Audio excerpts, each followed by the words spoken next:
Hello.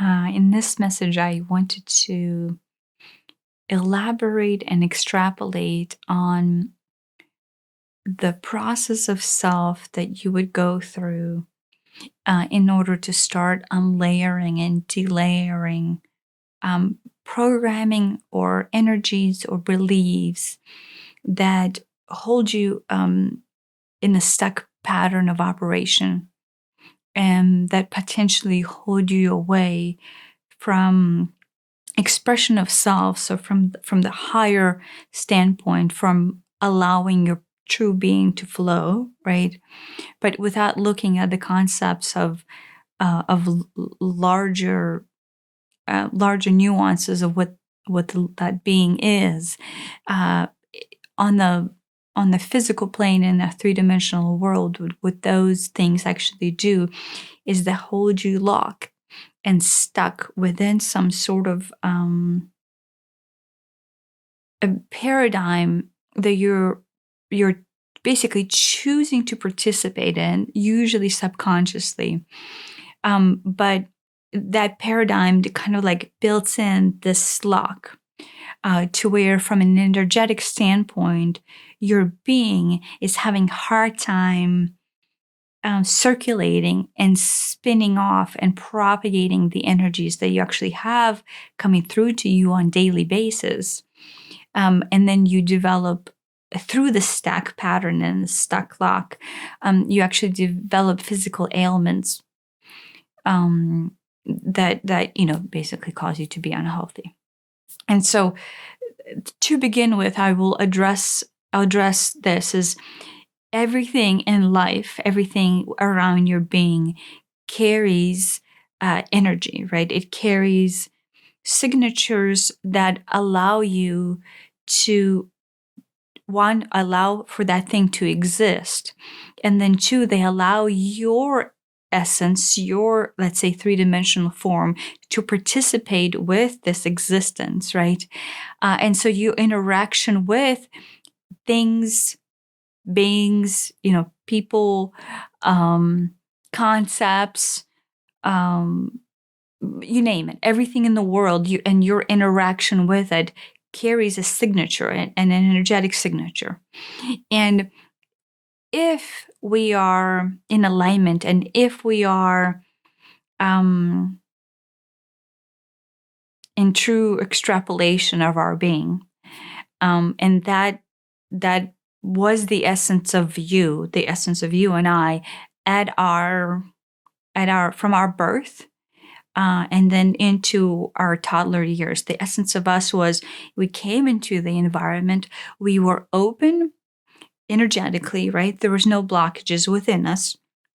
And so therefore our dive within this world was met with curiosity and beauty, and also, very important, without judgment, right? We saw things maybe for the first time, therefore there was no previous idea of what they might be, what they are. Similar to an extent, if you did not know that an iron burns, right, or if you did not know that a glass cuts, you did not have these sets of definitions and parameters that you established that locked everything in the exact functionality and perspective. And so, therefore, your interaction with something quite literally then allowed it to be an open space, energetic space of self, right? So the item or the being or the human being that you were interacting with, to you, carried no definition. And then thus, by default, you approached it in this open heart space energetically. And then your interaction with that being or entity or thing was honest. I'm saying honest, not saying that everything else is dishonest, honest in the sense that it carried no definition, right? It had the potential to be what it is meant to be at its core of your openness. And so that is the essence of us. The essence of us is that. But as we go through life and things happen and things change and definitions get drawn, social norms get imposed on us, we get burned, we get cut, we start to narrow down our definitions, right? So like this big expansive possibility of us starts to narrow down, right? And then sooner or later, by your early 20s, you're locked into this paradigm of self. Definitions have been defined, judgments, parameters, everything has been set in. And so from that point, the interaction, the energetic interaction that we have with everything around us, it is actually quite limiting, right? We are seeing everything from the standpoint of judgment, of belief, of definition, of safety, unsafety, of good versus bad. And so our energetic flow, quite literally, because of all these definitions, limits our exposure to the truth, or the exposure to possibility of it being something other than what we define. And so almost like that set of expectations that we put onto something quite literally delivers to us what is that we believe they will, right? And so, go forward 10, 20, 30 years, how disease comes into play is once we lock ourselves up onto a set of definitions, a set of paradigms that we identify to be our truth, and we fixate on that lock, and then we propagate it and propagate it and propagate it. Each time that lock gets torqued would be the word that is coming to mind. But if the energy is supposed to freely spin and circulate around you as you're having an experience of self, those locks basically reinforce the fact that this energy is not spinning. And so the more time you spend not spinning the energy, the more time you spend reinforcing the lock.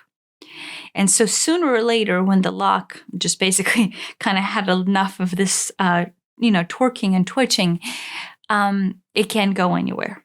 And so the energy is just literally stuck, right? And it's being held and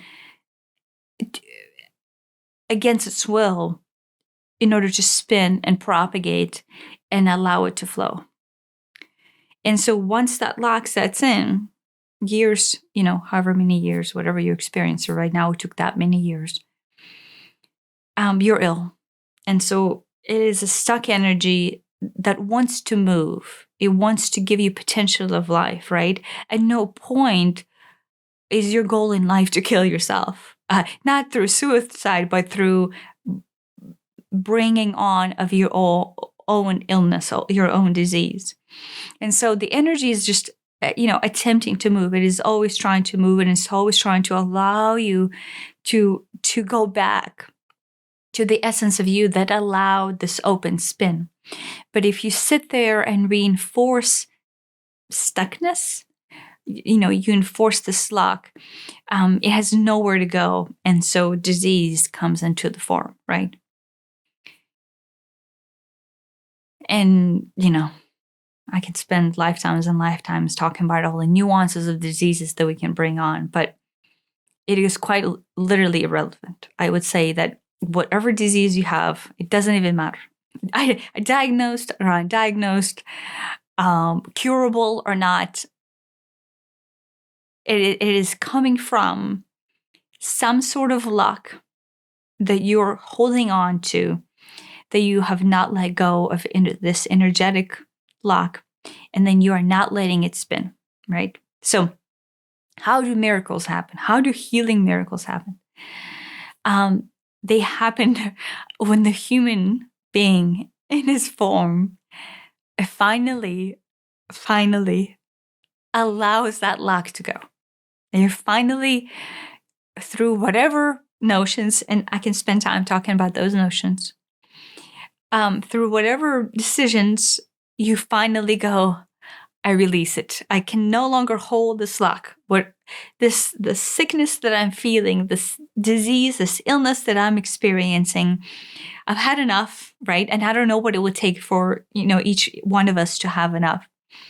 And you surrender. And the surrender is nuanced in a way that you can come into surrender by simply spending too much time. A lot of times, the worst case scenario of this, I'll say this, is you will have exhausted all your energy to be able to fight off the disease or the illness. You are simply at the point where going further to fight it off, to beat it, to conquer it, you don't have that energy. And within itself, as terrible as that sounds, that is a magic point. Of course, that is when you are at your wit's end, right? So you don't want to get to the wit's end, but a lot of us do, right? And so if you're at your wit's end and you just simply, it's one of those like, I can't even go on anymore. A lot of times the unlock of that energy just comes from that point where it's just enough. You have had enough and that's it. You just surrender. And depending on who you surrender into or what you surrender into, of what you decide to acknowledge with that, within that moment of just letting go and losing your wits and going, that's it. Depending on how that looks, a lot of times that is just enough for you to start to let go of this lock of energy.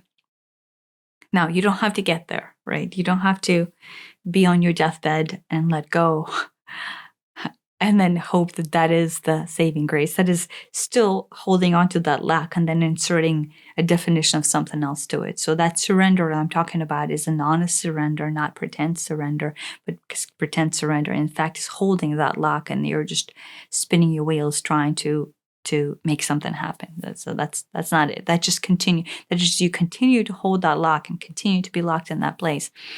And then not in fact surrendering. And so that is worst case scenario of, terminal illness or terminal disease, and how it presents itself in the miracle of recovery and when it comes from, right? So a lot of people, I will give examples. A lot of people travel to places that hold energetic healing signatures where they can let go of this energetic lock. And how that works. There are certain places energetically on Earth that we have identified to believe that hold healing properties. And what the healing property is a slight, some people call it thinning of the veil, but it is an energetic anomaly that within that space holds the potential of a shakeup, right? By a shakeup, I mean, if you are in an energetic stuck lock and this energetic lock matches the signature to the healing place that you go to, then the healing place almost acts as a little chisel and a hammer and start beating away at this core stuckness of you, right? And so unbeknownst to self, a lot of times you are not actively even aware of what the place is doing, but you have the belief and the openness to the place to heal you. And this little chisel and hammer just very gently just knocks over at this stuck bundle of energy that is not allowing you to move and flow. And so miraculous healing, spontaneous healing, basically originate from the form where you go into the place that you believe has healing properties. The place itself holds a lock, unlocking of that chisel and hammer, and then it starts to break up your being. And so quite literally from the physical standpoint, what you're doing is just you're allowing like the energy, the stuck energy to bubble up to the surface, and then just basically expire and be gone, right? And so a lot of times with this miraculous healing, what I don't know if individuals discuss this or not, but they should, is what comes with it is some kind of thought or belief or paradigm or a system is no longer present after you have been healed. Meaning your healing came from release of some sort of stuck thought process or energy pattern or belief that you quite literally kind of lived in and worked with day in and day out of however many years of your life you're watching this. And so that is quite literally the essence of the miracle is you are allowing that stock energy, that belief to flow through you. And then with it, it releases the energetic hold that it is currently causing you to be ill. So having said all that, that is from the standpoint of worst case scenario, right? You're already ill, and then what do I do now? So that is what to do now.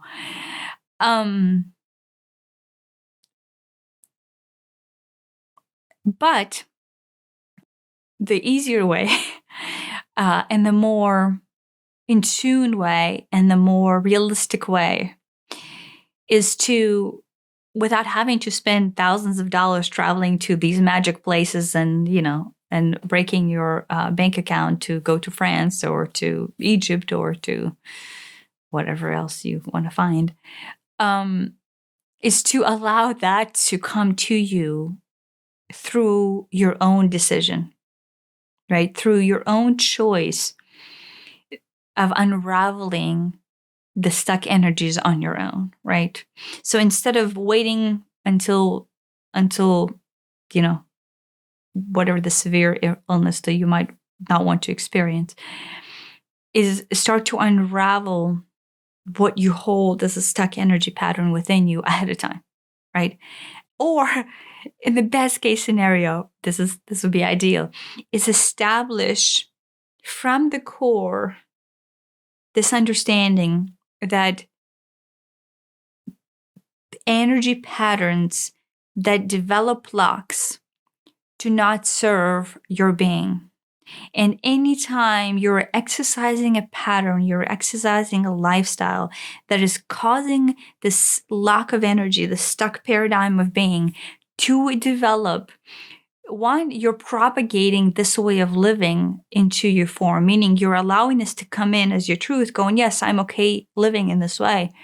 And then two, you were just basically reinforcing that forth, right? And so quite literally, you could spend 20, 30 years of your life reinforcing that pattern, that belief, and then just sooner or later just have it rigidly stuck as your way of being. Be it, deteriorating, death-defying illness, or, aches and pains. Same thing, right? It doesn't, the extent of time and luck determines the extent of the illness. But, it starts right at the core with that initial lock. And so how bad it gets is basically how much time you allow that lock to stay in place. And so develop a practice within yourself that allows you to identify what is it that you believe that quite literally has your body feel that lock, right? That curling into the ball tension. And realize that is a definition that you have a choice in setting forth. As, for example, if I go to meet with this particular person, all my interactions with this person will cause me, you name it, like dissatisfaction, anger, mistrust. They will abuse me. They will use me. They will whatever. This is just one of the examples. And so then as you propagate your actions into interaction with that person, that initial belief, right? Set that lock, that like, oh, here's the lock. It's like, I go into this space and this person does this to me, and then therefore, hup, I just kind of lock in into this lock. And most of our time, we do that with actually close relatives and close friends, those who are close up to us. And then by default, we're almost unable to let go of that lock because the person is there to teach us that we're setting this lock forth, right? And as we continue to interact with that person, that lock basically gets concretified into its existence. And so, one, you do not have to set this parameter, right? That my interaction here, or I am this here, or I'm that there, or I believe this about me, or believe that about me. So if you start to identify all of those potential locks that you can set within yourself, you can allow them to flow. You can just allow yourself to always be flowing. And so how do most people function without illnesses and without diseases and without even a hint of an allergy or cold coming through, is that they are always allowing themselves awareness into what is it that is unkosher for me? What is it that I set these locks in with? And then two, how do I not allow the lock to take place, but in fact, I allow this energy to flow, right? What if this interaction is different? What if this season I don't get a cold? What if this season my relationship with this human being is vastly different? What if I no longer hate this human being? What if I'm no longer judging that set of people? And so as you start to recognize that, you will be able to set in this pattern that not only undoes all of your existing ailments or even possible future ailments, but it will allow you to have a better expression, a deeper expression into life, into form, where you're able to live your life to the fullest. So that is just an amazing side effect that I will touch on, right? I'm not making the video necessarily on that end. I'm just making the video on the lock. But so tremendous side effects as bonuses to the side of it. But, to begin with, it's just healthy life, healthy, prolonged expression of your being, and vibrance of health. And so, yeah, I don't know if I can say much else, but that's the essence. That is the essence to it all. That is essence to live, to thrive, to not be sick, to let go of illnesses, and just to draw awareness to those patterns that we have set in so deep within ourselves, that are still, potentially have ability to drive us down, energetically down. So allow it to flow. However your best way of that is, just allow it to flow and release. Always release. Release. No definitions, no beliefs, no judgments, no hate. Just release. And just allow everything to be from scratch its own potential. And so magic will start flowing. I can tell you that. Besides the cureness and besides the ailments going away, just happiness and magic will just come forth. And so I wish for you that.